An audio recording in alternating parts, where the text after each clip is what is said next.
Welcome प्यारे बच्चों। तो आज हम इस वीडियो में कक्षा 8वीं की हिंदी की पाठ्य पुस्तक वसंत भाग 3 से पाठ कबीर की साखियां के महत्वपूर्ण प्रश्नों को बहुत ही आसान भाषा में समझेंगे। तो चलिए शुरू करते हैं।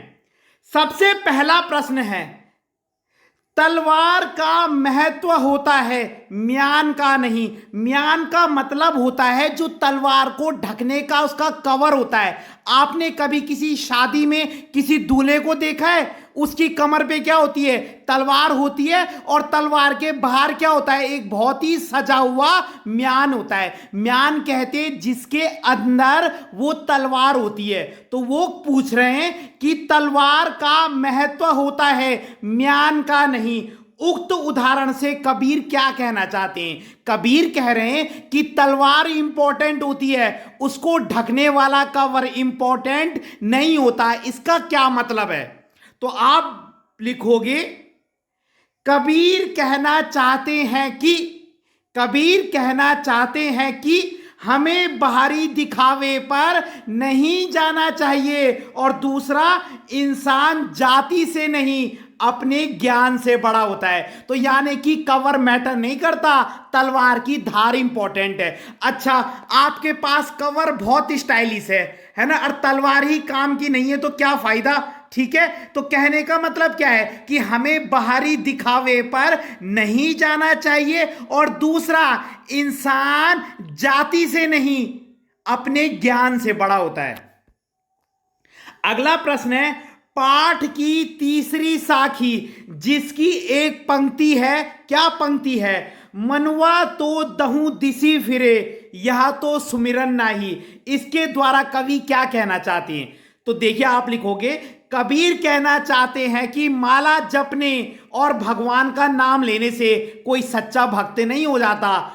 सच्चा भक्त तो वो होता है जिसका मन एकाग्र होता है। अब मान लो आप माला लेकर बैठे हो, है ना, और आपका मन तो 36 जगह घूम रहा है। अरे वहां क्या हो रहा होगा, अरे वहां क्या हो रहा होगा, मेरे घर में क्या बन रहा होगा, अरे मेरे दोस्त मेरे इंतजार कर रहे हैं। तो ऐसे करके क्या फायदा?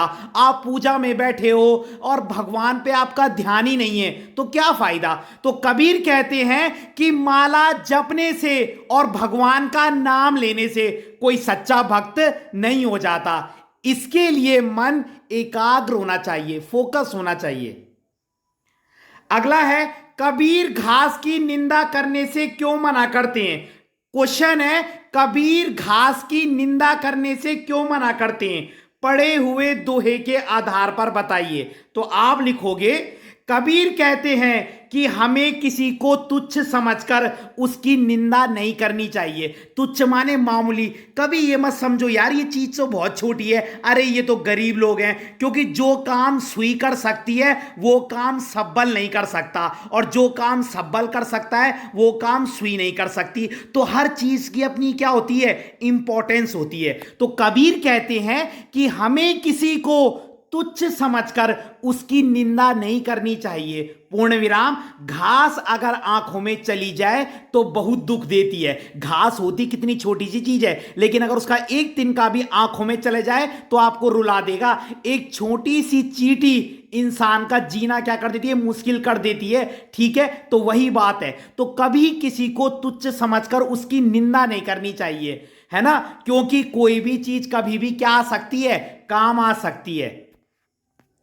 अगला है, मनुष्य के व्यवहार में ही दूसरों को दोषी बना लेने वाले दोष होते हैं। इंसान के नेचर के अंदर ही उसमें कुछ ऐसे बुराइयां होती हैं कि दूसरे लोग उसके क्या हो जाते हैं? दुश्मन हो जाते हैं। हमारा ही तो नेचर होता है। अगर कोई इंसान क्या है? हमेशा गलत बातें बोलता है, उसके मुंह से गलत शब्द निकलते हैं, है ना, उसका नेचर बहुत ज्यादा गुस्से वाला है, तो उसे पसंद कौन करेगा? तो हमारे नेचर के अंदर ही कुछ ऐसे गुण होते हैं कि जिससे दूसरे लोग हमारे दोषी हो जाते हैं। तो आपने बताना है कि यह भावार्थ किस दोहे का है। तो आपने दोहा लिखना है। तो आप लिखोगे, जग में बैरी कोई नहीं जो मन शीतल होए। यानी कि जग में माने इस संसार में, बैरी कोई नहीं, इस संसार में आपका कोई शत्रु नहीं हो सकता जो मन शीतल होए। अगर आपका मन शीतल है मतलब साफ है, या आपा को डारी दे और दया करे सब कोई। आपा माने गुस्सा, अगर आप गुस्से को डारी माने छोड़ देंगे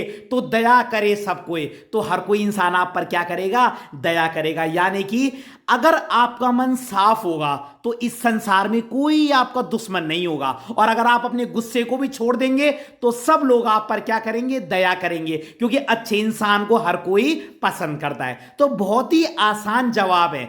अगर आपको वीडियो पसंद आई हो तो लाइक कीजिएगा, कमेंट कीजिएगा और अपने चैनल को सब्सक्राइब जरूर कीजिएगा। धन्यवाद।